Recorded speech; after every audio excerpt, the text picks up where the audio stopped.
quais são as novidades do Guideline ADA 2023 sobre a abordagem do paciente com pré-diabetes? No pré-diabetes, a gente apareceu algumas coisinhas, né? A gente deveria, primeiro, aquela história de você ter situações que podem cursar com hiperglicemia e que você deveria rastrear para risco, né? Porque pré-diabetes não deixa de ser uma situação de risco para evoluir para diabetes. Então, outras situações que têm risco, você também deveria rastrear o diabetes ou o pré-diabetes, né? Fazer a glicemia e ver como é que você vai enquadrar. Então, o primeiro ponto, paciente que começasse estatina, que a gente sabe que existe uma associação do uso de estatina com o novo caso de diabetes. Então, se o paciente tem início de estatina, você deve rastrear diabetes, né? Assim, já foge um pouco do cenário da endocrinologia, porque a gente acaba começando estatina num paciente que já tem diabetes, na maioria dos casos, né? É o contrário, né? Acho que o cardio, às vezes, vai pegar um pouco isso, ou o generalista, de repente vai pegar um paciente que tem ali algum outro fator de risco cardiovascular, ou já fez um evento e você vai começar... Mas se for prevenção secundária, não tem nem o que discutir, né? Você vai ter que rastrear a diabetes também, né? Sim. Para contextualizar, né, Luciana? Porque a gente sabe que a estatina, ela aumenta a chance de um paciente evoluir do pré-diabetes para o diabetes. Mas só para deixar muito claro que mesmo que a gente, ao fazer o rastreio, dê o diagnóstico de pré-diabetes, a gente não vai descontinuar nem diminuir dose da estatina. Porque o benefício da estatina sobre a prevenção cardiovascular supera o risco de progressão para diabetes. Isso, desde que você tenha começado a estatina com a indicação correta. Com a indicação né? Porque, correta, às vezes isso. o pessoal também assim, exagera um pouco, aí acha, meu colesterol está passando do limite, vamos começar a estatina. Então, nem tanto, nem tão pouco. Né? Do mesmo jeito que tem um grupo que evita muito estatina, porque acha que vai dar dor muscular, vai dar hipogonadismo, vai dar alguma coisa. Também tem aquele pessoal que quer tratar demais, né, e acaba antecipando o início da droga sem uma indicação formal. Aí, nesse caso, aí não vai ter benefício, você só vai ter o risco. Aí você pesaria, de repente, um pré-diabetes, um cara que começou estatina, você reviu a indicação da estatina e você não concorda, de repente você pode, né, discutir ali alguma coisa, né? Perfeito tocar nesse ponto, Luciano, porque o que a gente vai ter com grande frequência são pacientes com pré-diabetes que apresentam também outros fatores de risco cardiovasculares, né? Vão estar naquele contexto de síndrome metabólica, hipertensão, dislipidemia, e com grande frequência, ao diagnosticar o pré-diabetes, você também vai acabar indicando uma terapia com estatina. Então, não deixe de, se tiver de fato um risco cardiovascular elevado, se tiver indicação, prescrever estatina para aquele paciente porque ele tem pré-diabetes. Isso. E do contrário, se é um paciente que não tem pré-diabetes e começa a estatina, lembrar de fazer essa avaliação periódica, esse rastreamento para diabetes mellitus. Isso. Outro ponto interessante foi a história na linha cardiovascular, a história da pioglitazona no cérebro vascular, né? Essa eu achei bem interessante. A gente tinha um estudo, foi o estudo IRIS, né? O estudo IRIS, se você quiser falar em português. Foi um estudo que pegou paciente com pré-diabetes, exatamente, e que tinha tido um AIT, tinha tido um evento cerebrovascular transitório ou um próprio AVC isquêmico.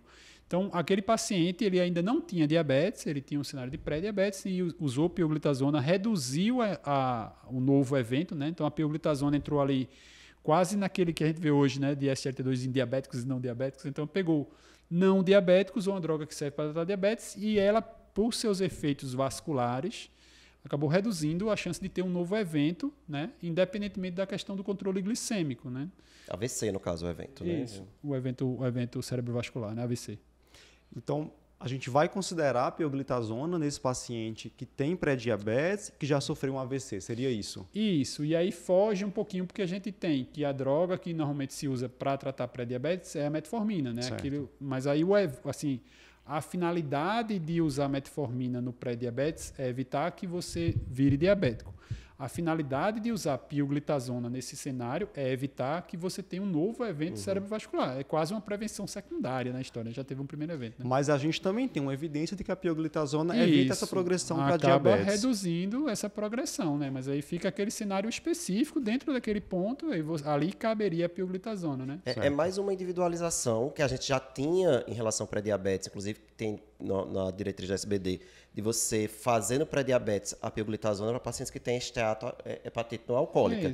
E agora, com a ADA, vem mais um perfil de pacientes em que a gente poderia também indicar a pioglitazona no lugar da metformina. Perfeito. E cada vez mais, quando vão se publicando essas novas diretrizes, a gente vê que vai se individualizando e vai compartimentalizando cada vez mais o paciente com diabetes. Né? A gente tem que ir agora com pré-diabetes também. E, assim, não falando, já que a gente não vai falar do capítulo de tratamento, mas a gente pode usar isso nesse cenário.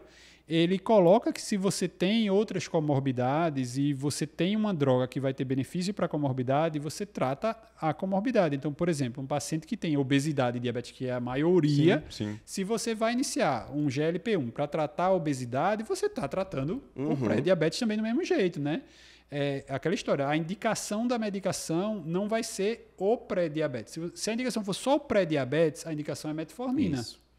Se for a doença cerebrovascular, aí pode ser pioglitazona. Se for um paciente com doença renal crônica, pode ser SGLT2, porque diminui em diabético e não diabético. Se for obesidade, pode ser GLP-1, porque você está tratando a obesidade, mas não porque você está tratando o pré-diabetes especificamente. São drogas que vão diminuir a progressão do mesmo jeito, né? Mas assim, você vai ter um outro cenário específico que você vai colocar para aquilo ali. E aí, quando a gente fala em prescrever pioglitazona, sempre vem aquela preocupação com efeitos adversos, ganho de peso, edema, fraturas. E o guideline fala sobre isso. Em você considerar fazer uma dose mais baixa. Porque quando a gente pensa no estudo IRIS, a gente pensa numa dose alta de pio, 45 miligramas, né? Então, uma forma de tentar contornar essa situação seria usar uma dose mais baixa, começar com 30, começar com 15, talvez chegar a 30 miligramas de pio. E evitar também, lembrar que as contraindicações permanecem da pio, né? Então, o paciente tiver osteoporose, o paciente tiver insuficiência cardíaca. Aí você não vai usar a pioglitazona, né? Insuficiência cardíaca sintomática, né? Porque aí você tem. Estamos falando de opções para a terapia farmacológica do pré-diabetes e a indicação para esse tratamento farmacológico do pré-diabetes é um dos destaques desse novo guideline. O que é que tem de diferente aí, Luciano? É porque eles criaram mais números, né? Assim, parece que essa ideia de todo ano você lançar um documento novo, você tem que aparecer com alguma novidade. Tem que inventar alguma coisa. Tem que ter alguma coisa não pode novo, terminar. Ali. Parece que o assunto não tem que ter alguma coisa para puxar assunto, como diz a história, né? Então, a gente já tinha aquele cenário do paciente que tivesse uma obesidade mais grave, teria maior benefício, né? A gente sabe que paciente idoso tem menos benefício da terapia farmacológica com metformina, né? Então, o paciente mais jovem é que mais vai ter benefício. E tinha aqueles pontos de corte dos níveis glicêmicos, mas que ficava sempre um pouco solto, né? Então, ele botou pontos.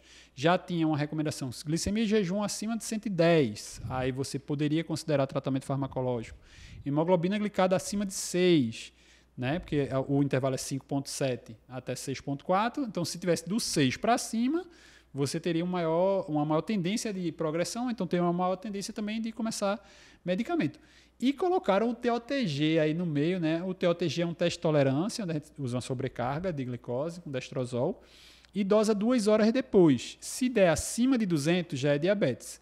Se desse entre 140 e 199, você teria intolerância à glicose, né? A terminologia que a gente usa é essa.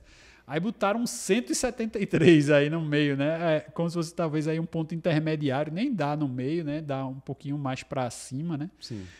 O 173, se for de 173 para cima, teria a indicação da metformina. Acaba sendo ali mais uma coisa, mais um pontinho ali de decoreba na história, mas assim, cabe a ideia.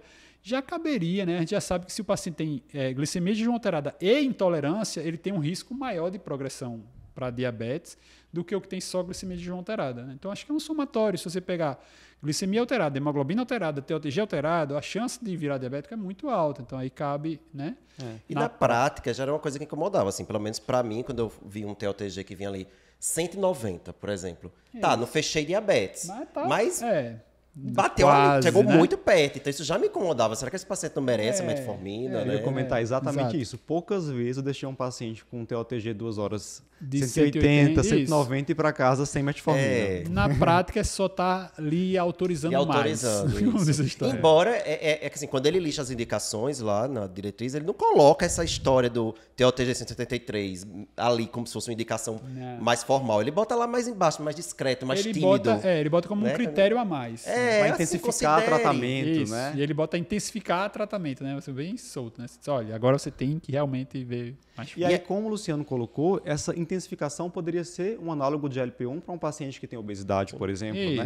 Não necessariamente a metformina. Uma condição associada. E aí, resumindo, né? Então, as indicações elas vão permanecer lá. O paciente tiver obesidade, você vai fazer metformina. Se o paciente já tiver história de diabetes gestacional, vai fazer metformina. Aí a glicemia acima de 110, hemoglobina glicada acima de 6, E agora essa parte do TOTG a partir de 173. Isso. Seriam as indicações. Esse ponto de corte da glicemia e da hemoglobina glicada, a SBD já estava usando. Já estava aqui, né? Não ficou diferente. Até eles falam mais de síndrome metabólica aqui no Brasil, né? A SBD já coloca essa história, né? Concomitância com síndrome metabólica, com hipertensão, como sendo indicação de tratar o pré-diabetes. E é sempre assim, gente, é considerar tratar, né? Porque a mudança de estilo de vida, a perda de peso, acaba sendo o melhor tratamento para esses pacientes. No DPP, a metformina empata no máximo com modificação de estilo de vida, né? Ela nunca ganha, né? Tá certo que era uma modificação um pouco mais intensa, mas a ideia é essa. Mas às vezes, né, a gente tem a sorte de pegar aquele paciente extremamente motivado, Sim. que a gente tá vendo que tá fazendo realmente a dieta, tá fazendo atividade física, tá perdendo peso, e às vezes dá para segurar. Digo, não, e aí você vê a glicemia já tá abaixo de 100. Exato. Não, você não é obrigado a iniciar a metformina. Pode até ser uma motivação, você não vai precisar começar remédio, né? Exatamente. Bem, espero que você tenha gostado desse formato de vídeo mais curtinho.